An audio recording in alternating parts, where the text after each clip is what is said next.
She got 5 million in the will. My parents left me nothing, so I'd learn. They were right. The mahogany table in the law office felt cold against my trembling hands as I sat across from my sister, Emma. The afternoon sunlight filtered through the tall windows of Morrison and Associates, casting long shadows across the room where our family's legacy would be decided.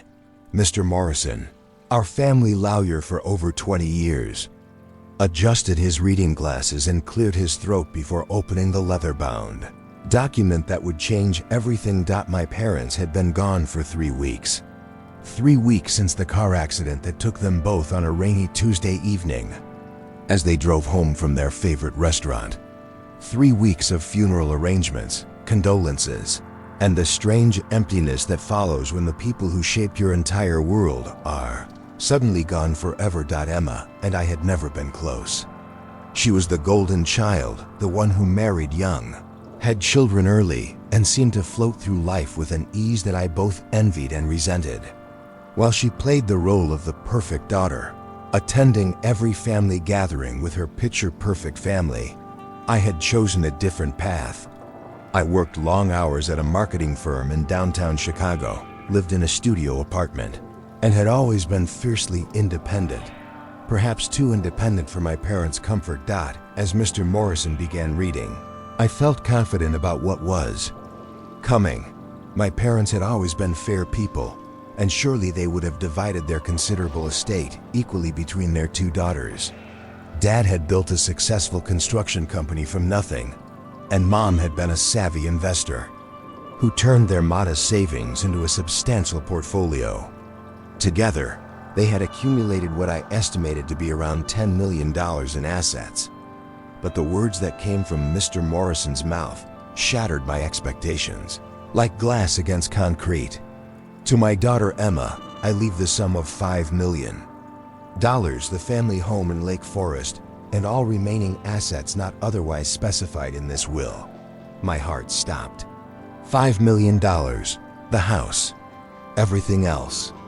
I sat in stunned silence, waiting for my name to be called, waiting for the part where my parents would show that they loved both their daughters equally. Mr. Morrison paused, glanced at me with what seemed like sympathy, and continued reading. 2. My daughter Sarah, I leave nothing monetary. Instead, I leave you something far more valuable, the knowledge that you have the strength, intelligence, and determination to create your own success. You have always been the fighter, the one who questioned everything and forged your own path. While this may seem harsh, it is done with love and faith in your abilities. You do not need our money to succeed because you already possess everything necessary to build your own fortune. The words echoed in my mind as I stared at the lawyer in disbelief.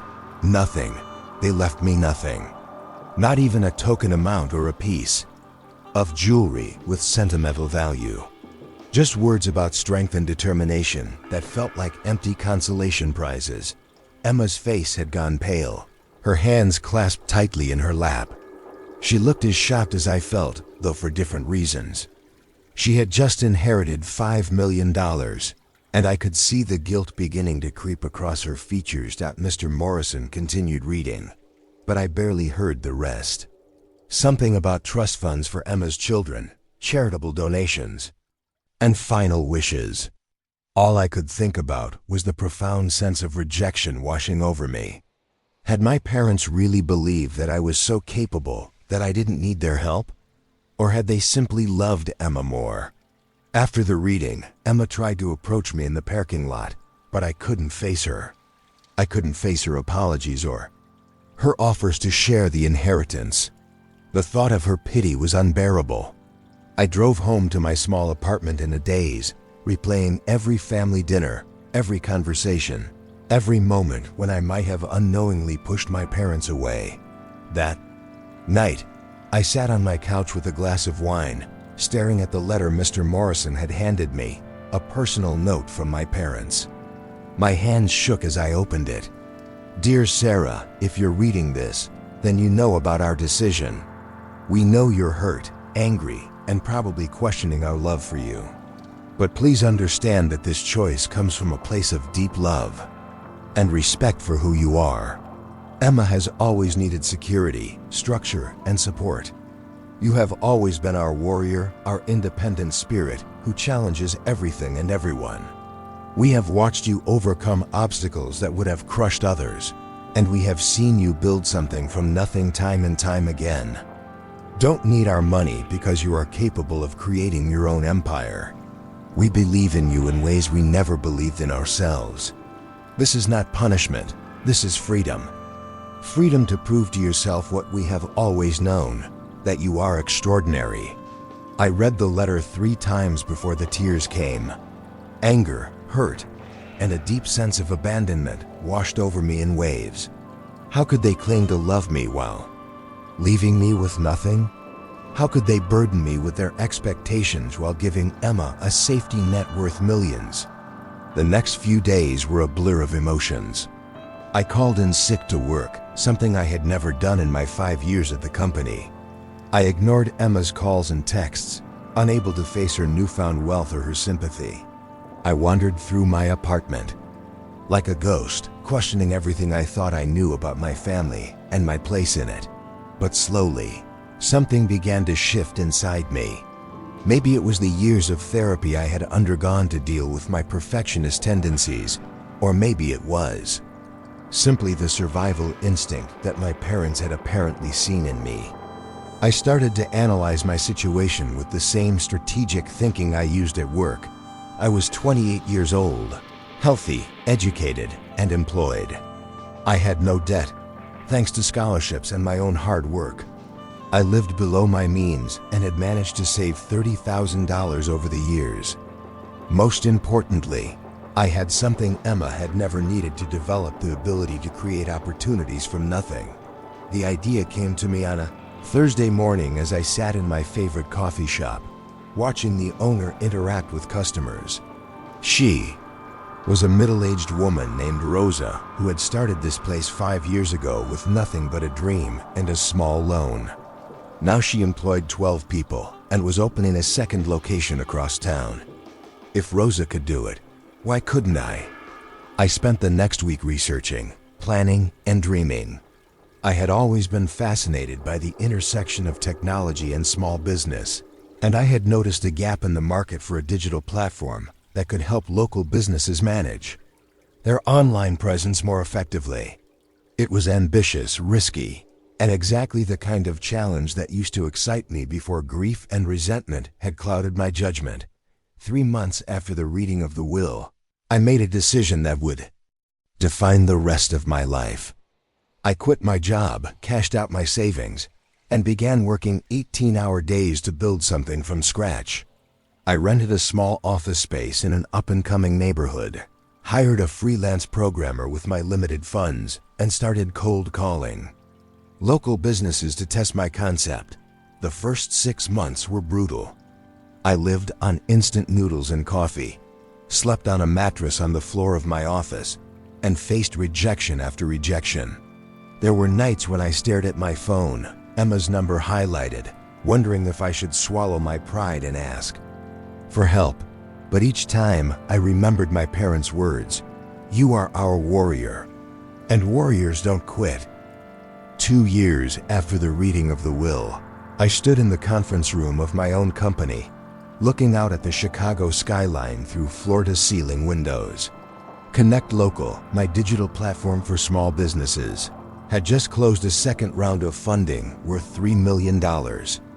We employed 22 people, served over 500 businesses across the Midwest, and were preparing to expand nationwide. The journey from that devastating day in the lawyer's office to this moment had been the most challenging and rewarding experience of my life.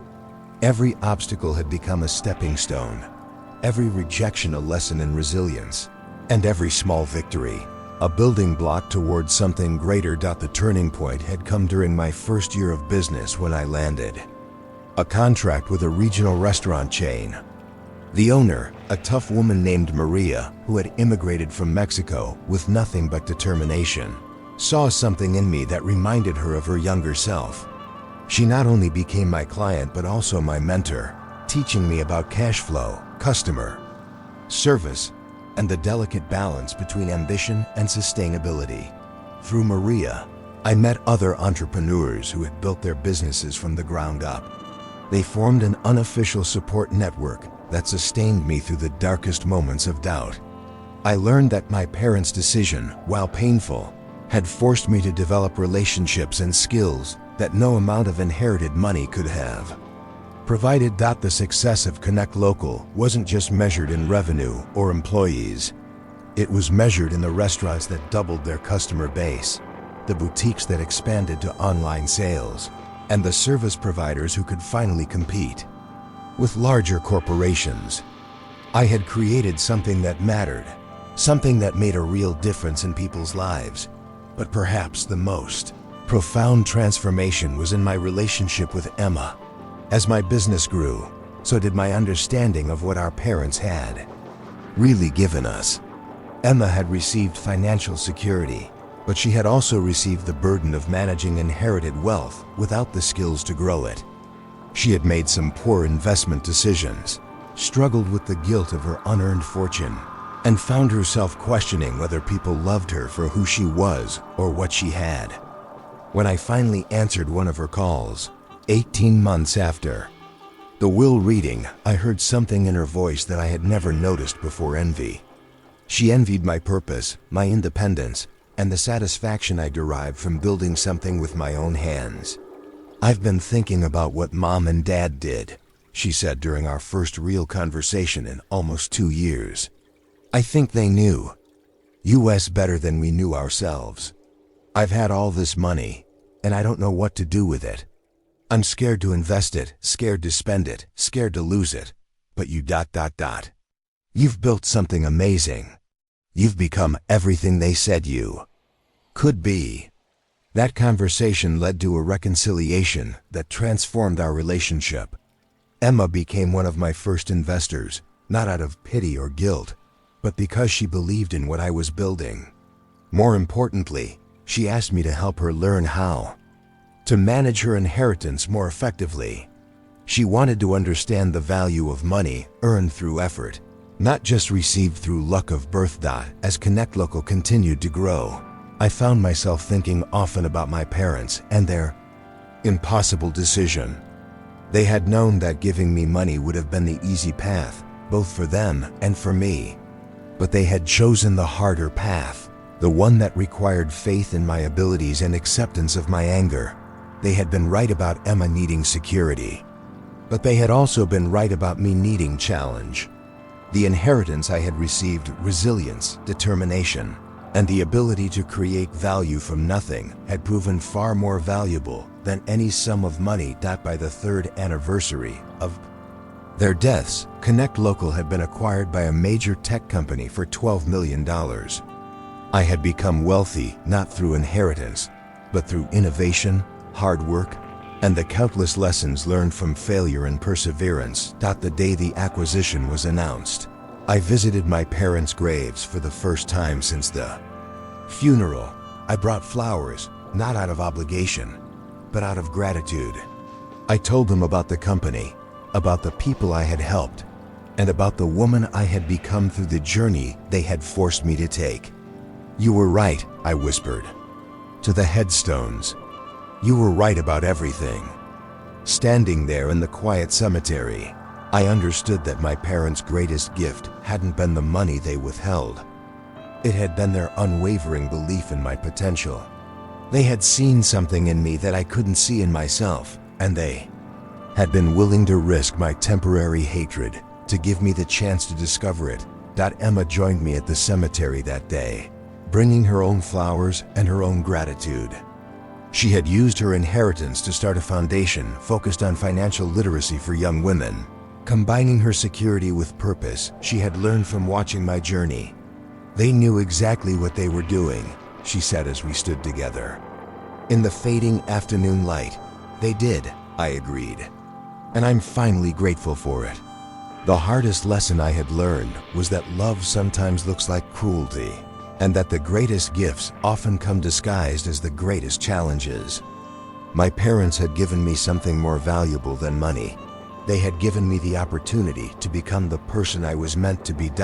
As I drove home that evening, I thought about the letter I would write to my own future children, whenever they might come. I would tell them about their grandparents' wisdom, about the difference between security and strength, and about the incredible power that comes from building something with your own hands. I would tell them that the best inheritance isn't money. In a bank account, it's the knowledge that you have everything you need within yourself to create the life you want. And sometimes, the greatest act of love is stepping back and letting someone discover their own extraordinary capabilities. My parents had left me nothing, and in doing so, they had given me everything.